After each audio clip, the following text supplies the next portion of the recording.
تو بھائی اللہ سے کوئی نہیں لڑ سکتا, وہ جو دے رہا ہے وہ اس پہ صبر کرو. اسی کو کہتے ہیں تقدیر پر رضا, جو اللہ نے مقدر کیا ہے بس ہم اس پہ کیا ہیں, کوشش کریں گے, اللہ سے عافیت مانگیں, اے اللہ ہمیں تکلیفیں نہیں چاہیے, ہم تو ویسے ہی کمزور ہیں, ایسا نہ ہو تکلیف میں اور نافرمانی پہ نہ آ جائیں, ہمیں تو خوشیوں بھری زندگی چاہیے, اور اللہ ان خوشیوں میں شکر کی توفیق دے کے گناہ معاف کر دے, ٹھیک ہے نا. جیسے لوگ حکیم کے پاس جاتے ہیں, حکیم صاحب کے پاس 2 طریقے ہوتے ہیں علاج کے. ایک طریقہ تو یہ کہ بھائی یہ کڑوی گولی ہے, 2-3 کھاؤ گے فٹ فاٹ ہو جاؤ گے, اس میں یہ بھی پرہیز, یہ بھی پرہیز, یہ بھی پرہیز. اور ایک طریقہ ہوتا ہے بھائی دودھ جلیبی کھاؤ, علاج لمبا ہو جائے گا, لیکن وہ دوا میں کیا ہے, دودھ جلیبی. تو آپ کہتے ہو بھائی یہ دودھ جلیبی والا مجھے دے دو, ٹھیک ہے لمبا علاج کروا لوں گا, فائدہ دیر سے ہوگا, لیکن میں یہ کریلے کا جوس نہیں پی سکتا. تو ہم نالائق لوگ ہیں, شکر سے بھی انسان کے ترقی ہوتی ہے, تو اللہ سے یہی مانگنا چاہیے اللہ ہمیں نعمتیں دے, تکلیفوں سے بچا, اور شکر کی توفیق دے تاکہ ہمارے درجات بلند ہو. تو شکر کے بھی تو بڑے فضائل ہیں نا. تو مانگنے تو کیونکہ عبدیت اور غلامی کا تقاضا یہ ہے کہ اللہ سے عافیت مانگی جائے, لیکن اللہ تکلیف دے دے تو اس پہ صبر. تو ہمارے نبی صلی اللہ علیہ وسلم کو ہاں یا تو اس لیے تکلیف ہوتی ہے گناہ معاف, یا اس لیے کہ درجات بلند.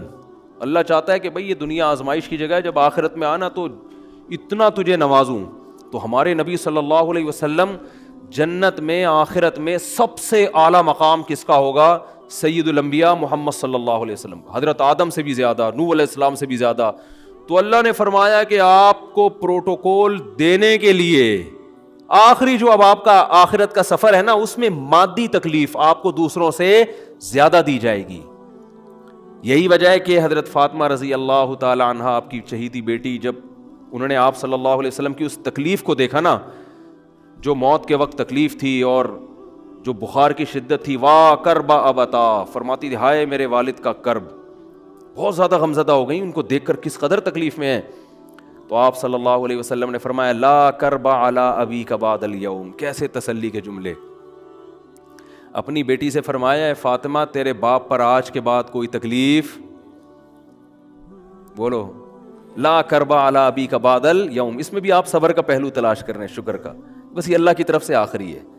آج کے بعد اے میری بیٹی تیرے باپ پر کوئی تکلیف نہیں. اپنی بیٹی کو بھی تسلی دے رہے ہیں کہ غم ہلکا کر, بس یہ اللہ کی طرف سے آخری ہے, آج کے بعد کوئی تکلیف نہیں ہوگی. تو ہمارے ہاں وہ بیچارہ تکلیف سے جا رہا ہے, تو یار دیکھا آ گیا نا سامنے, لوگ کہتے ہیں یہ دیکھا, ہم تو کہتے تھے بندہ ہی 2 نمبر ہے, اب آ گیا نا دیکھو کیسے مر رہا ہے. اور پیغمبروں کو تکلیف تو دی جاتی ہے, لیکن کوئی ایسا عیب نہیں ہوتا, ایسی بیماری نہیں ہوتی جو لوگوں میں معیوب سمجھی جاتی ہو, یہ نہیں ہوتا. کیونکہ پیغمبر اللہ کے قاصد ہیں, تو اللہ ان کو ہر لحاظ سے امت کو یہ بتانا چاہتے ہیں یہ میرے رسول ہیں, یہ میرے سفیر ہیں. تو کوئی بھی ایسی چیز جس کی وجہ سے لوگوں کو ان سے نفرت ہو, یا طبعی نفرت جو انسان کے اختیار میں نہیں ہوتی, تو اللہ ایسی بیماری اور ایسی تکلیف سے بچاتے ہیں ان کو. سمجھ میں آ رہی ہے بات. لیکن امتی کو ایسی تکلیف ہو سکتی ہے. یہ جو ختم نبوت کے علماء کہتے ہیں نا مرزا غلام احمد بیت الخلاء میں گر کے مر گیا, تو بعض لوگ کہتے ہیں وہ تو بیت الخلاء میں تو فلاں بزرگ کا بھی انتقال ہوا تھا, فلاں کا بھی. بزرگ کا ہو سکتا ہے, پیغمبر کا بیت الخلاء میں انتقال بولو نہیں ہو سکتا, کیونکہ پیغمبر کو اللہ ایسے عیب سے بچاتے ہیں جو انسانوں میں عیب سمجھے جاتے ہیں. تو پیغمبر کو ایسی بیماری نہیں ہوتی, جیسے اچھوت کی بیماری ہے کہ کوئی ہاتھ نہیں لگا سکتا اس کو, ایسی بیماری پیغمبروں کو نہیں ہوتی. کوڑ کی بیماری پیغمبروں کو نہیں ہوتی, کیونکہ ایسی بیماری جس سے لوگ گھن کھاتے ہیں, ایسی نہیں. لیکن امتی کو ہو سکتی ہے, امتی کو ایسی بیماری ہو سکتی ہے, اللہ اس کے درجات کیا کرے گا, بلند کرے گا اس سے.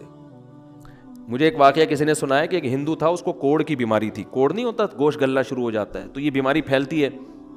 تو اس کے رشتہ داروں نے بالکل الگ کر دیا اس کو, وہیں سے کھانا پھینکتے ایسے کر کے. کہیں تبلیغی جماعت گئی, ان کو پتہ چلا, وہ بیٹھ گئے اس کے پاس جا کے, اس کو کھلا بھی رہے ہیں پلا بھی رہے ہیں. تو وہ بڑا متاثر ہوا, یار سب نے چھوڑ دیا اور مسلمان ہو کے, تبلیغ والے تو اکرام کا کوئی موقع الحمدللہ چھوڑتے نہیں ہیں. تو وہ مسلمان ہو گیا اور پھر اس کا انتقال ہو گیا تھوڑے دنوں میں. اب دیکھو اللہ نے جو اس کو کوڑ کی بیماری میں ڈالا, یہ بیماری اس کے لیے رحمت بن گئی کہ نہیں بن گئی. تو کفر کی حالت میں کوئی اچھا کام کیا ہوگا اس نے, اس کے بدلے میں اللہ نے اس کو کیا دے دیا؟ کوڑ کی بیماری. اب دنیا کہے گی یار عام کافر جو اچھے کام نہیں کرتے وہ تو فٹ فاٹ گھوم رہے ہیں اور یہ تھوڑا بہت خیال کرتا تھا, اس کو اللہ نے کیا دے دیا؟ بھائی اس کو دیا اس لیے کہ اللہ کو پتا ہے کہ جی کوڑ میں ہوگا تو تبلیغ والے آئیں گے, اس کی آؤ بھگت کریں گے اور یہ کیا ہو جائے گا؟ اسلام میں داخل ہو جائے گا. تو اللہ کے کام ہے, یہ اللہ ہی بہتر جانتا ہے. تو بعض دفعہ اللہ تکلیف میں ڈالتے ہیں تاکہ آپ کے گناہ دھل جائیں. تو اس لیے موت کی جو تکلیف ہے نا, اچھا اور عین ممکن ہے کوئی بہت بڑا بدماش ہو, بڑے آرام سے مر جائے وہ, اور مرنے کے بعد ایسی خوبصورت اسکن ہو جائے اس کی, کیونکہ اسکن کی اچھے یا برے ہونے کا تعلق موسم سے ہے, جینے, ٹھیک ہے نا. جس کو برین ہیمریج ہوتا ہے تو چہرہ خراب ہوتا ہے, چاہے وہ نمازی ہو. میں نے ایسے پکے نمازیوں کو جن کی نماز کی حالت میں ڈیتھ ہوئی ہے, ان کو دیکھا موت کے بعد ان کا چہرہ کالا ہو گیا. یہ بری بات نہیں تھی, یہ کالا اس لیے ہو گیا کہ برین ہیمریج ہوا, رگ پھٹی ہے تو بلیڈنگ ہونا, اور ہارٹ اٹیک بھی ہوا پھر ان کو. تو ڈاکٹر کہہ رہے تھے ان کو جلدی دفناؤ کیونکہ یہ بہت جلدی ان کا جسم خراب ہو جائے گا. حالانکہ پھر میں نے خواب میں ان کو جنت میں بھی دیکھا. صحیح ہے نا. تو خام خمانہ لوگوں نے یہ چیزیں بنائی ہوئی. تبھی میت کو چھپانے کا حکم ہے, کیونکہ اکرام کرنا ہے نا, تو چہرہ مرنے کے بعد بگڑنا شروع ہوتا ہے. یہ ہر ایک کا ہوگا, چاہے نیک ہو چاہے برا. تبھی تو حکم ہے کہ اس کو جلدی دفن کرو, کیونکہ اس کی توہین ہے اب لوگوں کے سامنے رکھنا. اور ہمارے یہاں کیا ہو رہا ہے, باقاعدہ مردوں کے ساتھ سیلفیاں چل رہی ہیں, ناک میں روئیاں ٹھوسی ہوئی ہیں اور ویڈیو بن رہی ہے اور زیارت ہو رہی ہے, لائن لگ لگ کے پبلک دیکھ کے جا رہی ہے. کیا جاہلانہ رسم ہے یار, کیا جاہلانہ. میت میں اور دلہن میں فرق ہونا چاہیے. دلہن کی منہ دکھائی ہوتی ہے, وہ محلے پڑوس کی عورتیں آتی ہیں, بھائی دلہن آئی ہے بیوٹی پارلر سر کے دیکھ رہی ہیں, تو مردے اور دلہن میں اتنا تو فرق کرو, مردے کی بھی رونمائی ہو رہی ہے. تو یہ غلط رسم ہے. انتقال ہو گیا فوراً چہرے پہ کپڑا. ہاں جو اس کے بہت قریبی لوگ ہیں, قریبی لوگ ایسا ہوتے ہیں کہ اگر وہ بدبو آ بھی رہی ہو, چہرہ بگڑ بھی جائے, ان کو نفرت نہیں ہوتی. بیٹے کو اپنے باپ سے نفرت نہیں ہوگی, چاہے جیسا بھی ہو, چہرہ جیسا بھی بگڑ جائے. وہ کہے گا یار میرا اس کا رشتہ خوبصورتی کی بیس پہ تھوڑی ہے. لیکن اجنبی لوگ جب اس کو دیکھیں گے تو چہرے کے بارے میں تبصرے بھی کریں گے.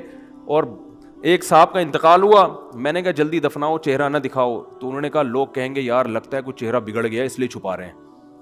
میں نے کہا اب تو اور چھپانا چاہیے, اس لیے کہ جس کا بگڑ جائے اس کو تو چھپائیں گے تو پھر لوگ یقیناً کہیں گے بگڑا ہوا چہرہ ہے. تو اس رسم ہی کو ختم کر دینا چاہیے.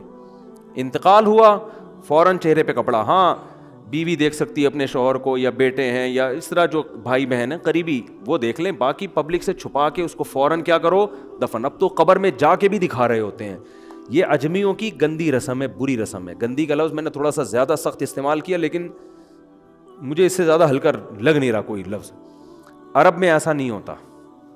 سعودی عرب میں جو ہے نا, عرب لوگ بہت سی چیزوں میں ابھی بھی اسلام کے بہت قریب ہیں, بڑے خاندان. ہم لوگ چونکہ ہندوؤں کے ساتھ زیادہ رہے ہیں نا انڈیا میں, تو بہت سی چیزیں ہم نے وہاں سے کیا لی ہیں جو مذہبی لوگوں میں بھی آئی ہیں.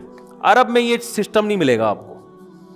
عرب میں جب تک زندہ ہے احترام, ادب, تمیز. انتقال ہو گیا فوراً سے پہلے دفنایا. قبر پہ تختی بھی نہیں لگاتے, وہ جائز ہے تختی لگانا لیکن وہ بھی نہیں لگاتے. کہہ رہے ہیں اب اس کو تختیوں کی ضرورت نہیں ہے, اب دعاؤں کی ضرورت ہے. دعائیں ہوتی رہتی ہیں ابا کے لیے, صدقات و خیرات کرتے ہیں, ایسا صدقے کرتے ہیں عرب کہ آپ کی سوچ ہوگی. ایسی سخاوت ہے عربوں میں, اپنے ابا کے لیے اپنی اماں کے لیے دعائیں کرتے ہیں. وہ میں نے بتایا نا ایک واقعہ میں نے بہت پہلے سنایا تھا, جدہ میں کسی کے یہاں ٹھہرا ہوا تھا سعودی عرب میں, پاکستانی تھے وہ کسی عرب کے ساتھ 30 سال سے ملازمت کر رہے تھے. عربوں کا نا آپ کو ایک پہلو دکھایا جاتا ہے میڈیا پہ, جو اچھا پہلو ہے وہ نہیں دکھایا جاتا, جو اسلام کی وجہ سے ان میں خوبیاں ہیں وہ نہیں دکھایا جاتا. تو ایک عرب شیخ تھا جس کی, ہاں یہ ملازم. دوسرا عرب کا جو اصل کلچر آپ کو ملے گا گاؤں دیہاتوں میں, شہروں میں تو پتہ نہیں کون کون آگے آباد ہوا ہے, اس میں اچھے بھی ہیں برے بھی ہیں. کہہ رہے ہیں میں نے دیکھا کہ وہ ایک عرب شیخ اپنی فیکٹری سے نکلا, میں تو ایک بھکاری آیا, اس نے اللہ کے نام پہ کچھ مانگا. اس کے پاس پتہ نہیں تنخواہ بانٹنے نکل رہا تھا کیا نکل رہا تھا, اس کے پاس بہت سارے پیسے تھے ریال. تو اس نے اس کو بھکاری کو دے دیے. بھکاری کو جیسے دیے بھکاری نے, اچھا یہ عرب بھی 80 سال کا بڈھا, تو اس بھکاری نے اس کے عربی کے ماں باپ کو دعائیں دینا شروع کر دی دل سے نا. وہ پاکستانی تھا, ہوا بڑا ڈیڑھ ہوشیار. دعائیں دی, اللہ کرے تمہارے ابا کی مغفرت ہو جائے, اللہ کرے. تو وہ عرب کو اتنا اچھا لگا, اس نے اور دے دی. پھر وہ شروع ہو گیا, تو اللہ کرے تمہارے ابا وہ پھر اور دیتی. کہہ رہے ہیں اتنے پیسے اس بھکاری کو دے دیے. میں نے کہا یار یہ تو لاکھوں پتی بن گیا ہے, سارے پیسے ختم ہو گئے اس کے پاس, اور وہ گھنا دعائیں دیتا جا رہا ہے.